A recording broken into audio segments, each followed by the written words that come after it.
he's going to do that. But before we do talk about that and see what other people, including people that got my job, had to say about where they think Lane Kiffin is going to go and what we expect to happen if, when, how they beat Mississippi State in the Egg Bowl, I would be remiss if I did not point out that we are sponsored in this segment by MyBookie, who has made it really easy for you to place a bet, make a wager by simply using my promo code, right? And the reason I say it's simple by using my promo code is they're basically letting you make 2 bets at once, okay? So if you want to bet the spread against Texas and Texas A&M, which is the huge game on Black Friday, you can do that. You can do player props. You can do in-game lines.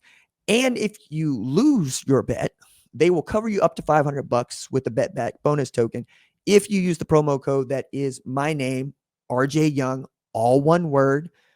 So see if you can't go win a little bit if that's what you're looking to do. I mean, there's a lot of games that I think are interesting, not just A&M and Texas, but of course, Ohio State and Michigan. It's rivalry weekend. And anytime we got rivalry weekend, everybody's going to be involved.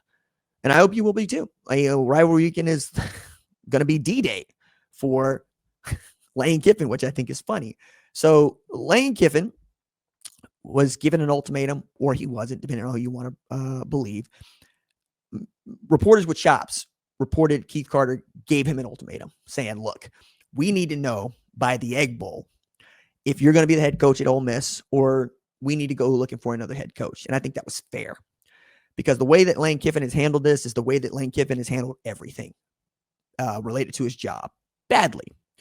Tennessee, USC, the Raiders, Florida, Atlantic is fine, right?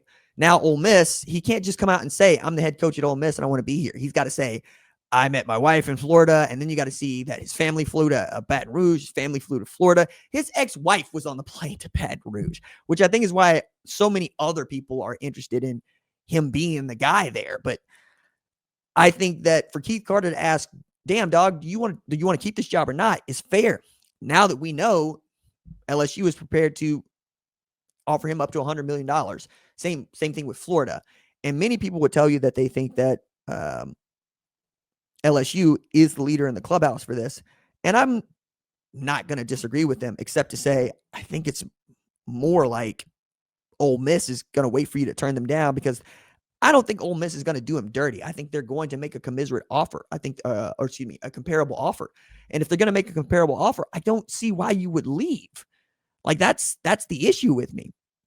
But the decision that he's got to make is interesting for a number of reasons, but not the least of which is Ole Miss can play for a national championship this year.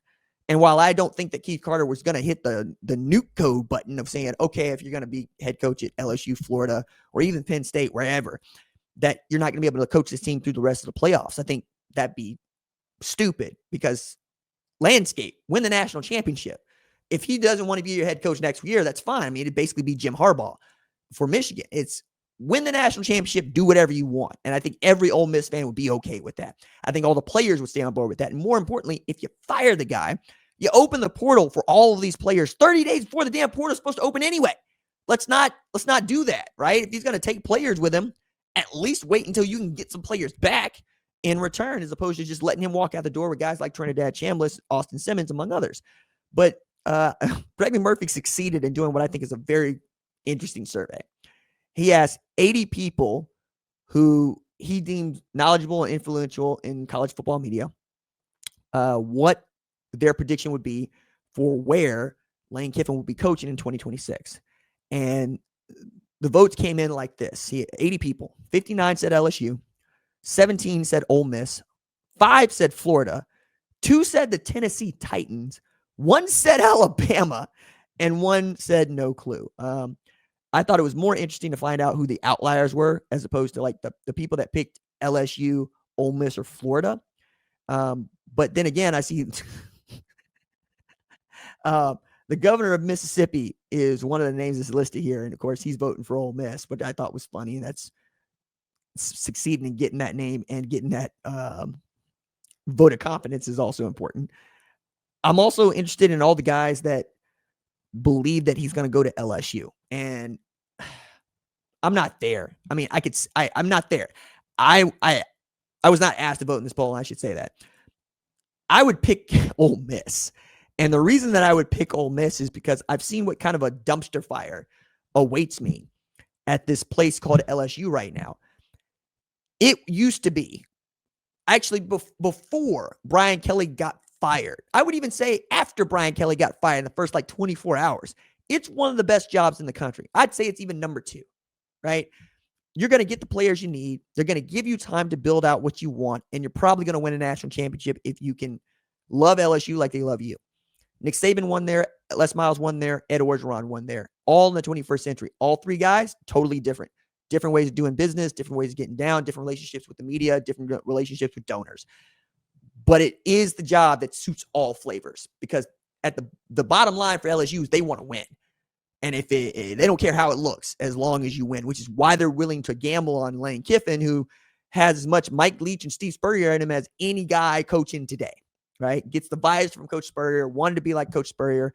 And since Coach Leach has passed, it's Lane telling most of the jokes, right? And that's why people are laughing. It's one of the things that I think makes him beloved at Ole Miss. But at LSU, we're laughing for all the wrong reasons.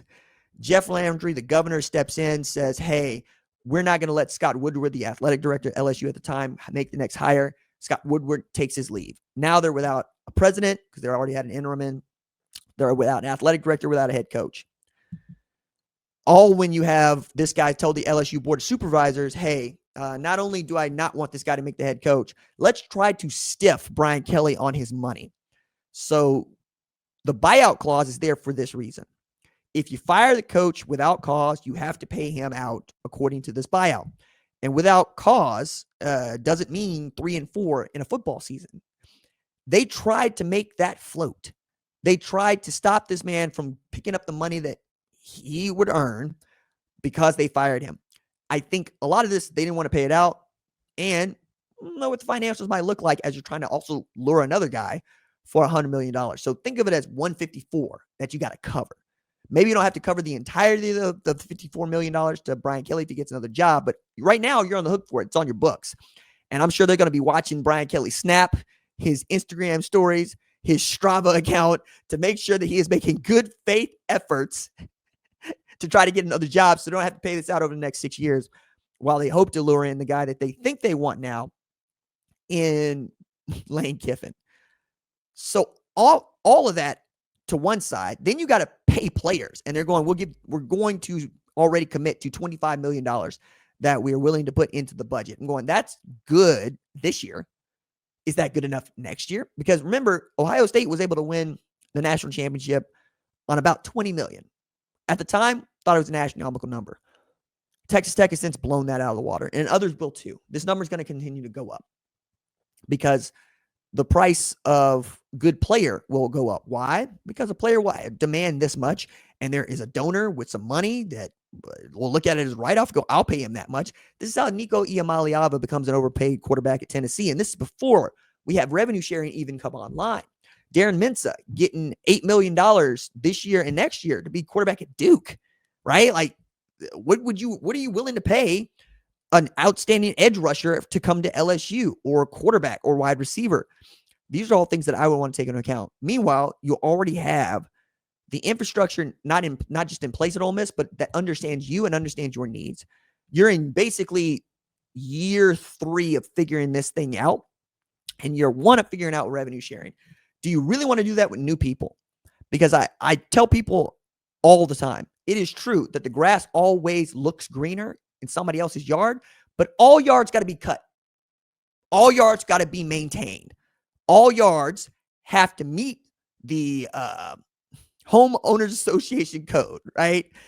If you don't already have relationships in place that can make that stick, it's going to be difficult for everybody to get on the same page, right? It's like moving into a new neighborhood. Usually takes you about a year to acclimate. And that's even after you get everything in the house and most of it unboxed. And most people don't unbox everything they get. Lane Kiffin has also made a habit of being a nomad as a coach. The rehabilitation clinic at Nick Saban did him well, but even that, he probably shouldn't have been the OC there just as long as he was, but not on those terms. And by not on those terms, I mean, when you got an OC that feels comfortable calling plays that you ain't running practice, it's time for him to go. Lane Kiffin did that against Washington in a college football playoff game. That is why he got fired. That is why Steve Sarkisian got elevated up, ultimately becomes the head coach of Texas, because it went the way that it was supposed to. The job came up that was perfect and doesn't come up all that much, and he goes and take it. Same thing happened with Kirby Smart at Georgia. Lane Kiffin had an opportunity to do that. I'm not sure where that would have been, but he gets to Ole Miss by way of Florida Atlantic. Did he always want to go to LSU? I think at some point, because he was going to be an offense coordinator there before he got the chance to be a head coach at Florida Atlantic. Now you get to be the offense coordinator, head coach. Maybe that's your dream. I would think that your dream would be the head coach at Florida, and this would be slam dunk if you want to be like Coach Spurrier, and if Florida means this much to your wife and your family. But it doesn't seem to be that cut and dry. All that around the Egg Bowl. Mississippi State is not a nothing in the Egg Bowl. As a matter of fact, they're a 7.5 point dog going into this game. It's not insurmountable, and it isn't out of the question they can win this game. So if they win this game, is Lane Kiffin really going to just stay at Ole Miss, or is he still willing to go, I'm out the door to LSU? Because that team could still make the college football playoff, might not as a 10-win team, but as an 11-win team, definitely going to happen.